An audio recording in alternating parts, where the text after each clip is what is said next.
Okay, hi, welcome back. My name's Devaraj. I'm going to talk today. The subject of the talk is beating depression and anxiety. And this talk will perform a couple of functions. One is to give you some background information about depression and about anxiety, particularly from a perspective of body-based therapy, because it's kind of radical in this field. And the second function is to introduce a workshop I'm running, the same title, Beating Depression and Anxiety, at Osholilo in Dorset at the end of November, beginning of December, a weekend workshop. So let's have a look at depression first, because it's kind of a topical subject, especially if you live in the Northern Hemisphere, quite north. Then, this time of year, a lot of people, the summer's over, the nights are drawing in, daylight saving, a lot of people start to go down, get depressed. And there's a couple of really useful things to understand about depression, whether it's being created by seasonal change or exacerbated by seasonal change, or has nothing to do with seasonal change, you anyway get it, or someone you love or care about gets it. The first thing to understand about depression is that essentially in many ways depression, when you look at it from one perspective, all it really is the person following a lot of talk in their mind about not moving. Basically, when you actually need to move your body, breathe and feel your body, it's just lying there and not moving and playing the same kind of negative stories over and over again, lying there kind of indulging in that stuff. Maybe indulging is a slightly emotive word to use, but it happens a lot for depressed people. And something to understand is that the vast majority of human DNA, our biochemical, our chemistry, our makeup essentially comes out of primates. It comes out of the hunter-gatherer phase, when the average human would live to be 35 years was pretty cool. And most of the time you were moving. You were moving during the day. You had to move. And your sensory system functioned around movement. And if you stopped moving for any length of time, often you would die, essentially. Simple as that. So movement is kind of intrinsic to life. And I think it's fair to say that these days in kind of very modern psychology, an understanding of this is coming back, that movement is intrinsic to life. And it is really unrealistic to expect to have long-term psychological health and happiness if you are not regularly moving your body and breathing quite deeply. It's an unrealistic expectation. So it's important to move, and it's important to see, okay, if you're depressed, why don't you move? Mostly what it comes down to, because I work with depressed people a lot in workshops or one-to-one, they're just attaching to a series of kind of negative, there's no point kind of narratives in their mind, the bottom line of which is there's no point in moving. That does not matter. You just have to move anyway.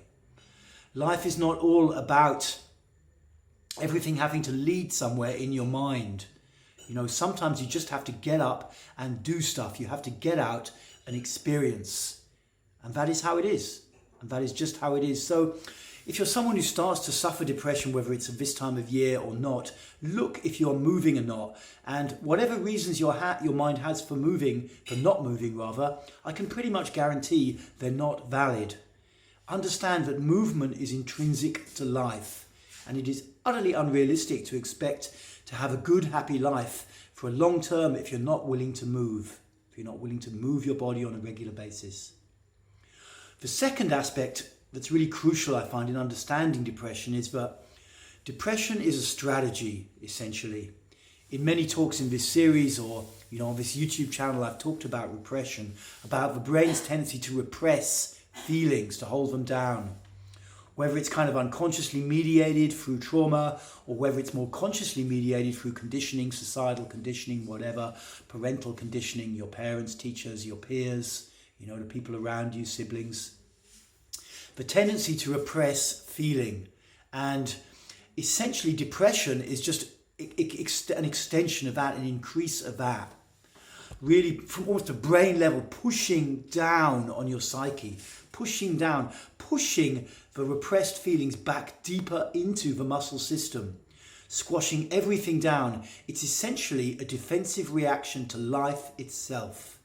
depression. And, there's no need to necessarily take huge blame or beat yourself up if you do this.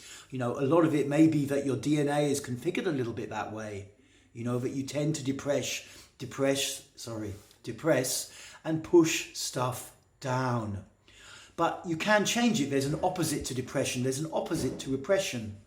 And the opposite to those two words is expression. To express your feelings, to come out of yourself, to come out and put what is inside being held down, whether it's narratives that you keep inside or just raw feeling that you keep inside, start to express more. And start, to understand the relationship.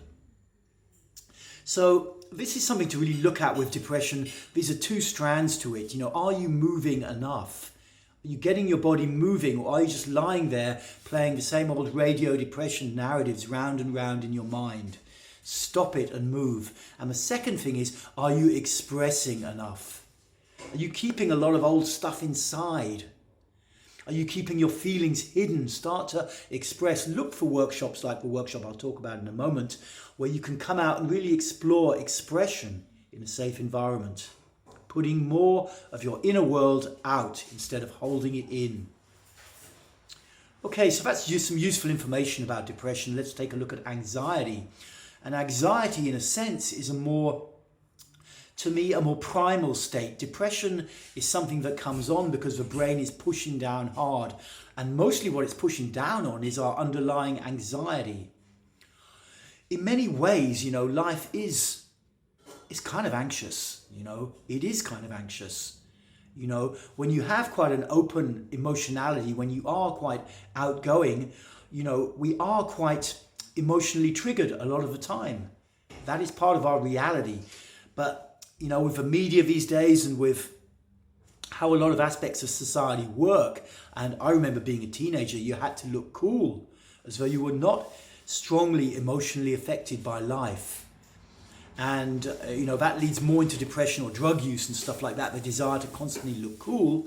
But nevertheless, anxiety is essentially, it's in a sense, it's a kind of natural thing to a degree. So having said that, where anxiety becomes not useful is essentially in the level of judgment that goes on in the mind. If you talk to anyone who's got anxiety, and I do that regularly because I'm treating anxiety, invariably what you will find it comes down to is remarkably simple.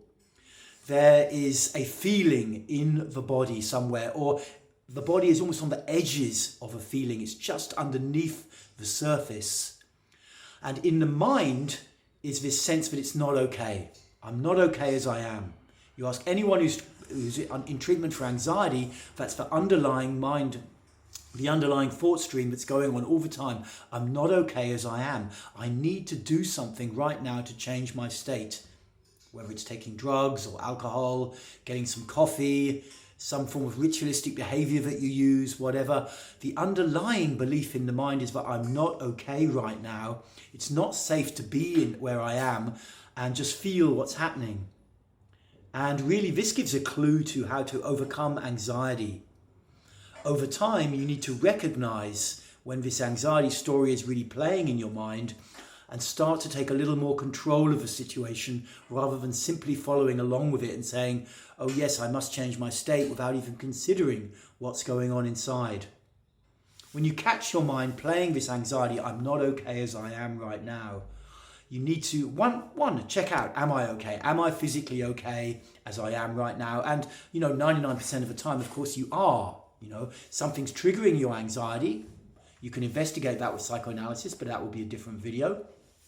But essentially, what you need to do is feel what is going on in your body. In other videos in this series, we've looked at the defensive layer in the brain, essentially, that there is this layer that protects us from deep emotions when we're very young, when we're little kids. And the trouble is, it carries on going right through our life. And so a feeling that it may not have been safe for your brain to experience, your mind to experience when you were 1.5 years old, your brain is still telling you, it's been storing that feeling down in your muscle system, deep in your unconscious.